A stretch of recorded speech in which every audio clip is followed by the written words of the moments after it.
Umunsi ugiye kuvuga ku mateka ya William Ruto, umukuru w'igihugu ca Kenya.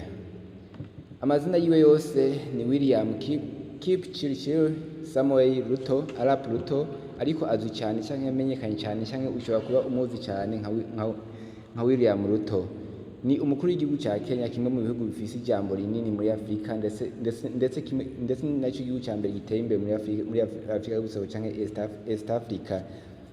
Ushobora kuba wibaza kuri byinshi kuri we, kwigana cyane gusaba n'ikimwe gukora subscribe cyangwa s'abonner ngo kwihana ibiganiro byinshi bica kuri iyi channel iminsi yose, ndetse tubavuga n'amateka bagiye icyo bashiraho cyangwa abantu bamamaye. Impamvu tubavuga no kugira ngo ushobora kuba uri mu bihe bibi, ushobora kuba ucitse intege, kugira ngo nawe ushobore kumva yuko nawe nyine bataciye mu vyoroshe.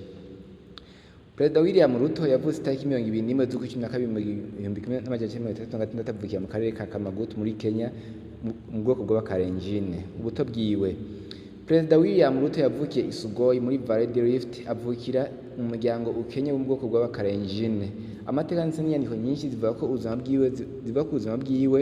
William Ruto yakuze adandaza inkoko mu barabara cyangwa imihanda kugira ngo afashe umuryango wiwe. Yize kuri College Universitaire Makerere na Nairobi University cyangwa University de Nairobi. William Ruto yatanguye politiki mu myaka y'1990, aho yakora cyane mu bijyanye n'amadini. Ruto yaciye ahura na Daniel Arap Moi nawe yabaye perezida wa Kenya. Ico gihe Daniel Arap Moi yari icyitegererezo cyangwa role model wa William Ruto muri politiki, aho yari mwishingwa rya YAF for KANU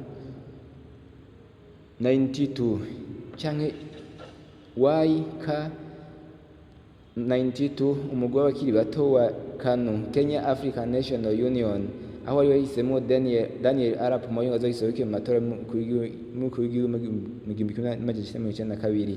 Ruto yarajije amafaranga yajije ububiko cyangwa ibijyana n'amafaranga muri iri tsinda cyangwa muri umugwi w'abakiri bato bo mu mugambwe cyangwa ishaka rya KANU mu gushigikira umukandida wabo Daniel Arap Moi.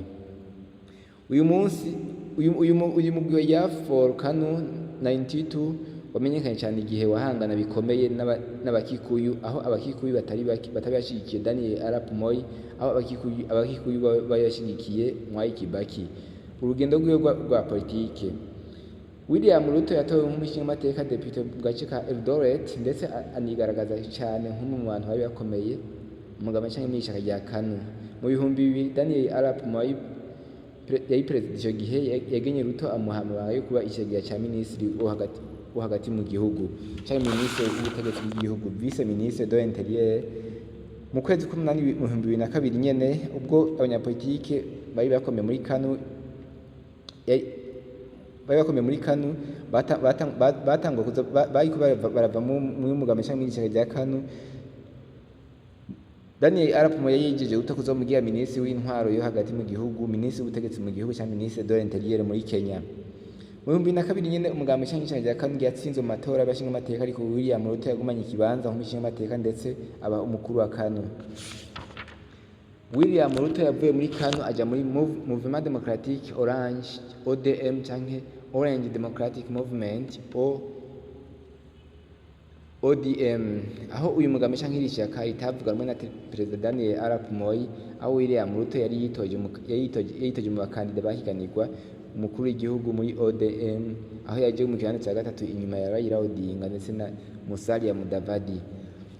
William Ruto yaciye ahitamo gushigikira Raila Odinga mu karere William Ruto asanzwe akomokamwo ka Valley du Rift, aho amasondaje yerekana ko aho ari Raila Odinga yatsinze, ariko ibiharuro byasohotse byatangaje ko hatsinze Mwai Kibaki, aho byatumye haba gushamirana gukomeye hagati mu kwezi kwa'12 mu 2007 no mu kwezi kwa 2008. Muri icyo gihe byavuze ko William Ruto yigaruriye hegitari 40 azikuyemo ba nyenezo, aho mu 2013 yategetse kubasubiza nyeneho n'ubucamanza cyangwa ubutabera bwo muri Kenya. Icegera cy'umukuru w'igihugu no kwagirizwa ibyaha na CPI, Cour Penal International. Mu matora yo mu 2013 William Ruto yafatanije na Uhuru Kenyatta mu kwezi kwa'11 mu 2012, aho bakoze urunani rwari ubwo kuzana amahoro no guhuza ubwoko bw'abakikuyu, aribwo Uhuru Kenyatta yakomokamwo, n'ubwoko bw'Abakalenjin nabwo aribwo William Ruto yakomokamwo. akomokamwo. Aya moko abiri abakikuyu n'abakarenjini nibo bashamiranye cyane mu matora yo mu 2007. Kubera ibyaha byabaye inyuma y'amatora yo mu 2007, William Ruto yitavye irahe muri sentare mpuzamahanga mpanavyaha CPI, Cour pénale internationale canke ICC, International Crisis Court, aho William Ruto yitavye itariki 10 z'ukwicenda 2013 aho yagirizwa ko ari kumwe na Perezida Uhuru Kenyatta. Ariho ivyo yagirijwe abimagiriza habuze abamagiriza canke abimushinja. Mu kwezi kwa kane 2016, CPI, Cour pénale internationale canke ICC, International Crisis Court yirahe mu Buholandi yahisemo guheba ivyagiriza William Ruto, aho ico gihe William Ruto yari icegera c'umukuru w'igihugu vice perezida. Mu 2013 gushika 2022, William Ruto yari icegera c'umukuru w'igihugu wa Kenya canke vice perezida wa Kenya. Mu 2020 mu kwezi kwa 12, William Ruto yashinze umugambi canke ishaka ryiwe yise Alliance Democratique Unie canke United Democratic Alliance amatora yo mu 2022. Nkuko vyavuze ko vyari vyavuganywe na perezida w'ico gihe Uhuru Kenyatta na William Ruto yari vice perezida wiwe ico gihe. Mu 2013 ngo bivuga ko bumvikanye yuko perezida Uhuru Kenyatta azoshigikira amatora William Ruto amatora mu 2022, ariko umubano wabo bompi perezida Uhuru Kenyatta na William Ruto warabaye nabi cyane manda ya kabiri ya perezida Uhuru Kenyatta, no kuvuga aho atorewe mu manda ya kabiri mu 2017,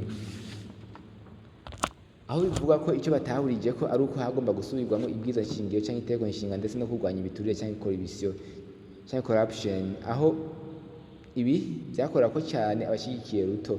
Amatora yegereje ibimenyetso vyerekana ko perezida Uhuru Kenyatta azoshigikira parti du Jubilee cyangwa Jubilee party ya Raila Odinga byarongerekanye, aho gushigikira Raila Odinga kwa perezida Uhuru Kenyatta byagiye habona cyane byagiye kumugaragara mu kwezi kwa 2022. William Ruto yatowe nk'umukandida azoserukira Alliance Democratique Unie canke United Democratic Alliance. Inyuma y'amatora mu kwezi kwa 2022, William Ruto hatangajwe ko yatsinze amatora inyuma y'iminsi mike. Bane mu bantu ndwi bagize umugwi w'amatora baranse ivyo biharuro byari byasohowe n'umukuru w'umugwi w'amatora ico gihe.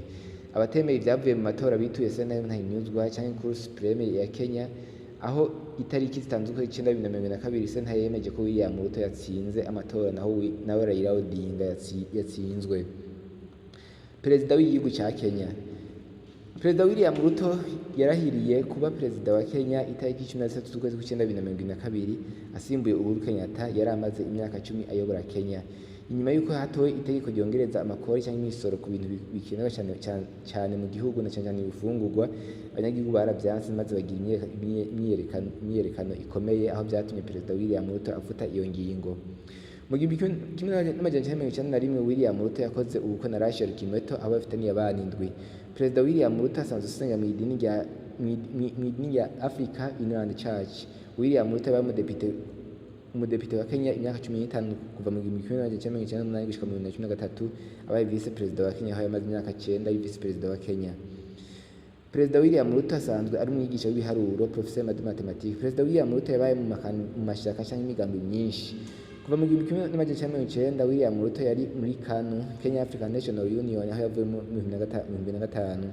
Kuva 2005 gushika 2011 William Ruto yari muri Orange Democratic Movement. Kuva 2012 gushika 2016 William Ruto yari muri United Republican Party. Kuva 2016 gushika 2022 yari muri Jubilee Party.